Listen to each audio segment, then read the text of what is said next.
My name is Anthony Hess, and here we are in the 8th week of the Team Combat League season. Today we're going to be sitting down with AC Bryant III, head coach of the Dallas Enforcers. Now, a lot of greater fighters dwell from Dallas, such as Curtis Coates, Errol Spence, Virgil Ortiz Jr., and many more. Let's see if the next great fighter from Dallas is on the team. Let's talk camp. How you doing, Coach? Hey, man, I'm good, brother. How was your flight out here?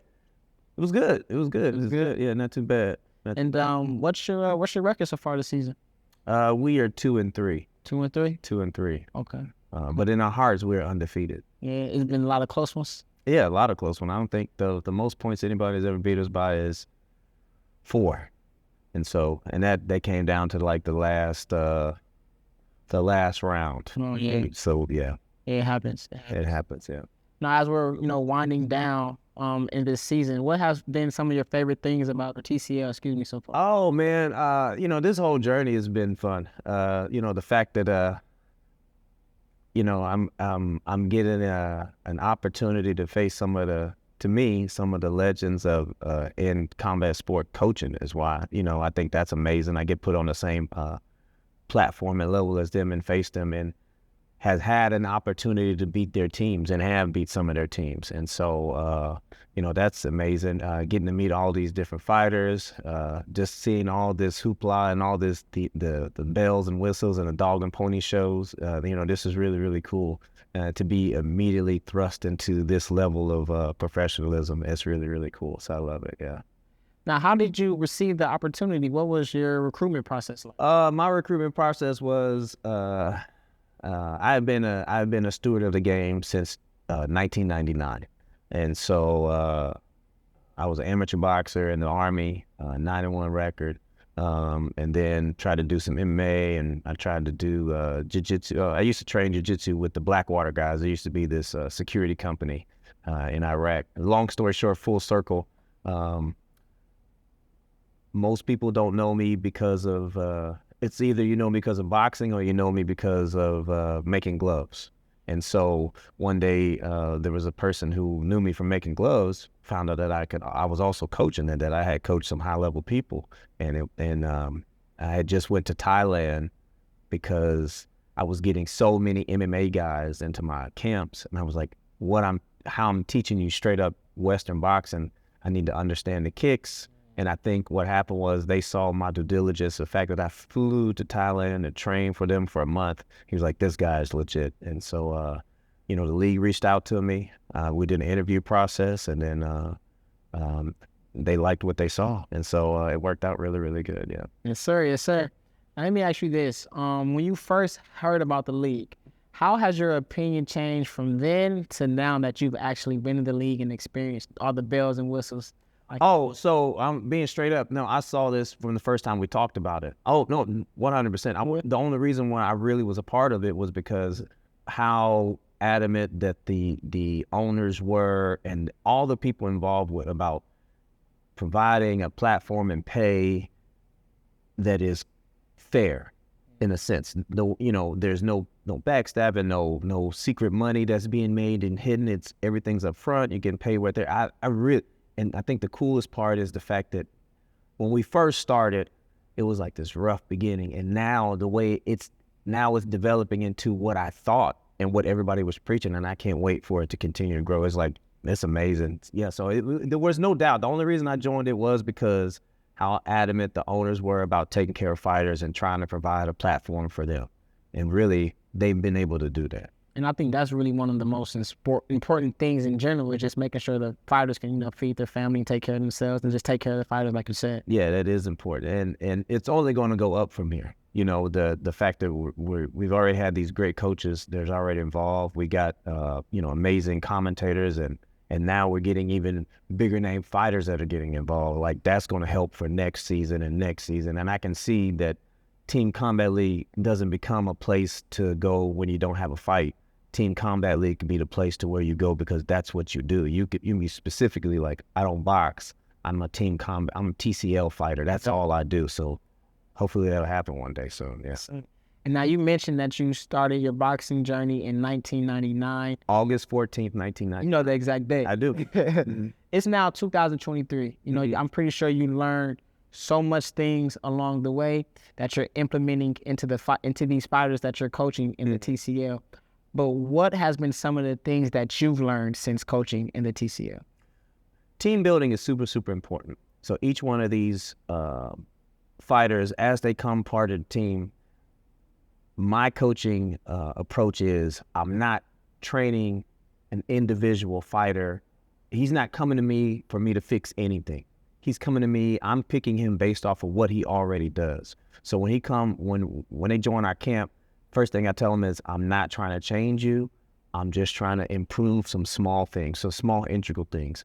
And one of the biggest things that I tell my fighters all the time, I never worry about the physical. I only worry about the mental, because the mental aspect, the physical will get taken care of. So I don't have to worry about that, right? So it's like, as long as you're mentally there, and there's a lot of times where I'm sitting there and I'm talking to people, and people think that it's just conversation. Really is, I'm trying to plant that seed to make sure what you think and how you feel, because as a fighter, a very successful fighter as yourself, you also know it's like sometimes you mentally don't feel like it. Physically, you be like, man, I'm strong, whatever. But mentally, like, I'm drained. So attacking the mental is super important, because even when you come into this, even at the tryouts, and people didn't understand it was a 1-round thing. So just under me telling you, hey, you know you're only doing 1 round. And then they get in there and they like, man, I feel I have 2 more. No, I told you that. So it always was a mental thing. So with Team Combat League, I would say that's my approach is team building, trying to get people to get together, understanding, like, doesn't matter how good you are. If you only perform to be able to beat the person next to you in a training or a drill, whatever it is, that doesn't mean that you really pushed 100%. You just pushed hard enough to beat that person. If you can give me 100%, it could be the difference between you winning a match or knocking someone out. And those 3 points could be the difference between all of us making it to the playoffs or not. So trying to get people to understand, like, pushing 100%, not just beating me in a race, but giving your all every time. I think that's super, super important. That's what we've been trying to pull out of the Team Combat League training. Yeah. I think the most powerful thing you said in that statement was the plant the seed. I like that saying, because I always say, plant the seed, you water it, the tree will grow, the tree will grow. Yeah. And that's what you're essentially doing. And it takes time. Yeah. No matter what, it takes time. And some people aren't ready for it to wait. And then you have to sit back and be like, well, you can harvest early, but you won't harvest everything you need, right? So sometimes you have to wait. Yeah. So overall, how has your experience coaching a team full of talented fighters? Oh, I have a group of eclectic fighters with all types of great and wonderful specialties that they all have. So I go into this with an open mind of, I don't know everything. It doesn't matter if even if one of my fighters beat another fighter, I still look at other coaches, because that fighter could have just had a bad day or whatever it is. Sometimes you can learn stuff from everybody. Every day I learn something from somebody. And so it doesn't matter if it's the lowest level, a kid that's at the gym, for a beginner class, or a professional, or that, former world champion, whatever it is, you can learn something between all of that. My fighters are absolutely, I absolutely love them. Every last one of them that was ever been on the team. I've enjoyed working with them. I feel like that I have established a relationship with each and every one of them on some level. And it has been a very, I rely on my military background to be able to manage these type of personalities, because we've got we have some very chill people, we have some very hyper people, we have some very strict people, we have some very relaxed people, and to get all of them to work together collectively as a team and come together and try to push each other is very hard, but at the same time, it's very easy. Once you get it done, it's done. Yeah. And here's one thing about the Combat League sports. As you know, you only get 1 round, 3 minutes, and then the next fighter is out. On a coach perspective, usually in between rounds, you get to tell your fighter what to look out for, things they need to improve on, just give them those coachable moments. in this aspect, you're switching the guy out. Yeah. So how has been the transition between seeing, coachable moments that you want to tell your fighter, but having to bring the new guy in and kind of start the process all over again? Oh, so I look at it as, so one way we tackle that is we try to get the fighters involved with who they select. And so all of this team combat league, no matter who is coaching and what coaching aspect is, it can change, it cannot work, it can work with this person, it can't work. We're all learning. This is brand new. Like, cause you got to imagine, like, people are so used to running and doing 12 rounds and doing miles and miles and miles. And for this league, you don't need to do that. Matter of fact, you need to concentrate on being more explosive. So one of the mental aspects we try to get the fighters involved is collectively as a group. So the 135s, they get all together. They go review the fights, and then amongst themselves, they talk about, hey, I think you should fight this person. Or no, I think I should fight this person first, and then when you fight him, then I'll come back and I'll be able to do this, and then we can learn off of that. And that was one of the things that as a coach, if the fighters themselves are helping coaching the team or correcting the team, that makes our job very, very easy. And the most coachable moments we have is the person who's right there behind him getting ready to go in. It's like, hey, make sure when he gets out the ring, you talk to him, because we got to run some people in there. So there's a lot of team aspect with this. So you're on my team, and you're fighting the person that I just got through fight. So you tell me, hey, you did this, you should have did this. Then you ask me, what do you think I can do? And then I talk to you, and I was like, hey man, he gonna be susceptible for A, B, and C. So you get firsthand knowledge. So that's how we've kind of helped subsidize the in corner type thing, is putting them with the team and let the gallery talk to them. So type of thing. I like that strategy. You giving out all the sauce. Oh, baby, you I like that strategy. Hey, you can always copy, but there's gonna be one. That's it. Everybody bootleg stuff, but there's only one original one. Yeah. Let me ask you this. Like we said before, the fighters only have one round. So what has it been like implementing a very heavy offensive strategies into your camps? So we don't go in there specifically with just bang. Some of our fighters and some of the people they're going against, they can't just bang. But what we have tried to do is let them understand. We come in there, I try to tell my fighters, what do you think is going to be easier for you to dictate or predict? Because if it's easier going to you to dictate, then you need to be pressing the issue. And pressing doesn't mean you just run in there and be, they get, just crazy and wild and get hit with something crazy. No, you want to go in there with effective aggressiveness. So you got to be a little bit more aggressive than you normally would.